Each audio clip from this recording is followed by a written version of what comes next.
ഓങ്കാരമന്ത്രം daily ചൊല്ലു നിങ്ങൾ. ഓം പരിശീലിക്കുക. ഒരു 10-11 പ്രാവശ്യം ശീലിച്ച് അതിലങ്ങനെ മനസ്സിനെ ഏകാഗ്രമാക്കി അതിലങ്ങനെ ലയിപ്പിക്കാൻ പരിശീലിക്കുക. അങ്ങനെ ശീലം കൊണ്ട് ശാന്തമായ മനസ്സ് വേണം കർമ്മരംഗത്ത് വന്ന് തൃപ്തിയോടെ ചെയ്യാൻ. തൃപ്തിയോടെ ചെയ്യാന്ന് പറഞ്ഞാൽ ഓരോ കാര്യം നമ്മൾ ഭംഗിയാക്കി എന്നൊരു തൃപ്തി, ഒരു കൃതാർത്ഥത വരണം.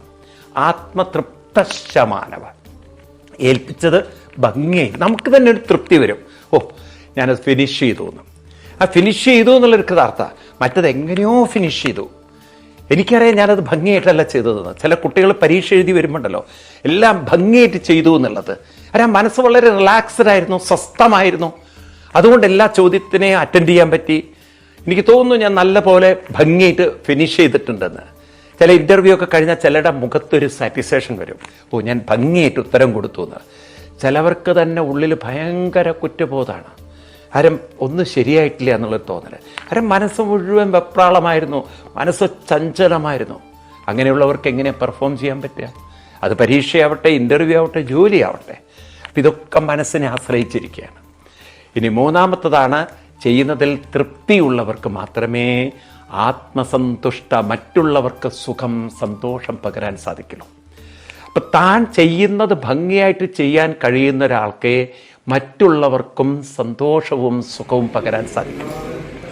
നിങ്ങൾ വളരെ പറയും ഇന്ന് നമ്മളൊക്കെ സാധാരണ പാടുന്നതാണ്, ലോകം മുഴുവൻ സുഖം പകരാൻ സ്നേഹദീപമേ മിഴി തുറക്കൂന്ന്. എന്താ പാടാൻ എന്ത് ഭംഗിയുള്ള വരികളാണ്. പക്ഷെ ഈ വരികൾക്ക് വല്ല അർത്ഥമുണ്ടോ?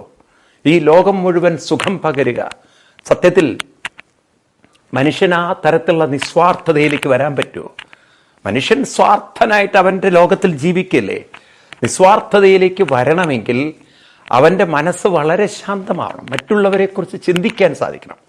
ഇത് തൻ്റെ സുഖം, തൻ്റെ സുഖം, തൻ്റെ സുഖം എന്ന് ചിന്തിക്കുന്ന ആളുകൾക്ക് എവിടെ നിസ്വാർത്ഥതയിലേക്ക് വരാൻ പറ്റുന്നു? അപ്പോൾ മറ്റുള്ളവരുടെ ജീവിതത്തിനെ വാല്യൂ ചെയ്യണമെങ്കിൽ തൻ്റെ ജീവിതത്തെ